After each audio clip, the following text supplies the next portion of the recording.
So I'm Sebastien. I'm the BD director at Innovature, and I'm going to talk about automation, manual approaches, and different things that might be quite interesting and related to what Roger's just talked about. So let's start with the individual key activities of AP that you can outsource. Here we have a list of items.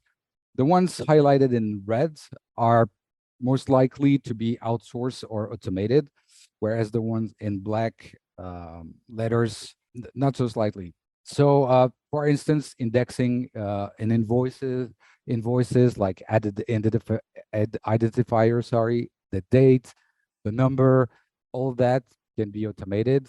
If you need to process the invoice, this can be scheduled for later if you have automation tool as well. So they can be pretty self-sufficient and can be easily outsourced and automated if you have the right tool. But on the other hand, if you need to handle the exceptions, exception management, like physical invoices that need to be scanned and archived, like in the old days, you definitely need a manual input. So this can be outsourced too, obviously, but might need a business with a bit more maturity, I would say, to handle those tasks. So here we have a non-exhaustive list of automation tools for accounts payable specifically. So you're probably pretty familiar with at least some of them. Maybe Ariba, invoice capture, and AP management is from SAP. Same recipe, SAP Concur, that's providing travel and expense management services to businesses. We have Baseware. They're present in 70 countries, very streamlined, as well and as UiPath is very mainstream now. So streamlines processes and covers efficiencies, provide insights, especially making the path to digital transformation to be faster and cost effective, basically. Yeah, we can go to next slide. So when it comes to outsourcing, there's usually two different approaches. One that it's, let's say, typically software driven. You know, they offer a SaaS, software as a service, and complementary services like processing, invoice processing, or payment as a complement to the software, like Build.com, for instance, that was also in the slide before. So they give you an end-to-end automation tool for your AP. So that's usually very good for small and mid-sized businesses, especially during the beginning of business transformation, where the process is not really optimized, not really in place. So the tool can help manage the process a bit better. But if you scale up, it can be very costly to increase the number of transactions. So I would say it's important to choose the right provider when you take that route, so it fits your business in terms of maturity, level of transactions, also the complexity of your organization. So the downside typically is that, of course, all the exceptions will still come to your team, to your staff. So you don't really have a level of support behind that. So this approach is way less flexible than the second model we're going to be talking about. And why also price-wise, because you will have to pay for the implementation. That can take a few days, that can take a few months, it depends. It's usually a SaaS model, so it's on the cloud, so you don't have to pay a large amount upfront like it would be for on-premise software. But still, it could be high fees, typically monthly. And also, yeah, you depend on your internet connection.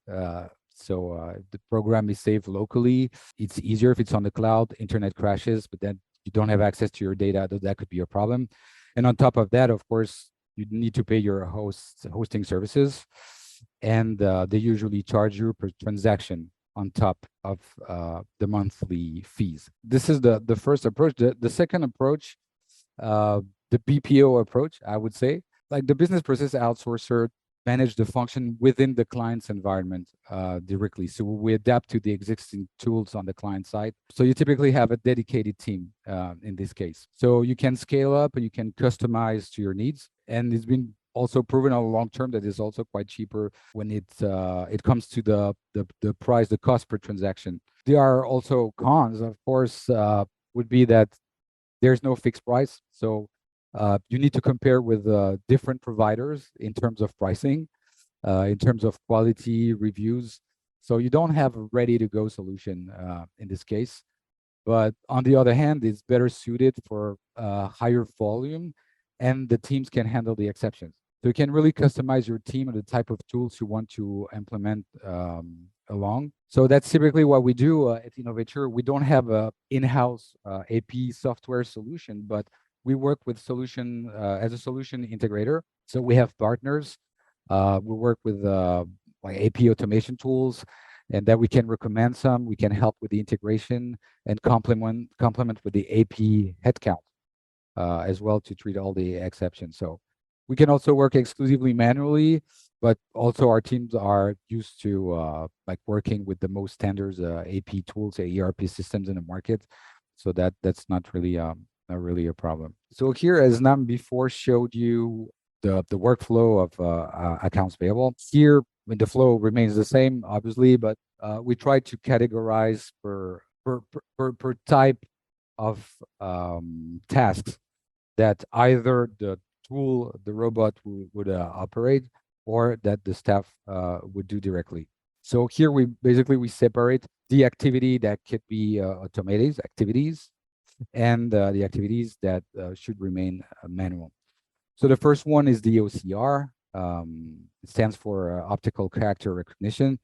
If you can process the data, treat the data, extract the data to use for the next steps in the flow, there's no problem with that. But sometimes, most of the time, let's say you receive a PDF, your email or physical invoice that you need to scan. So it represents a picture. Basically, you cannot extract the format of the data to be treated as such in the next step. So OCR can help that, convert it to the data that can be used until the end of the workflow and the invoice submission, the payment. So there are tools that can help with that. Most of the time it works, but sometimes it doesn't work. So you still need your accounts payable officer to input manually the data in the software. So that part, treated as exceptions, would need to be done manually.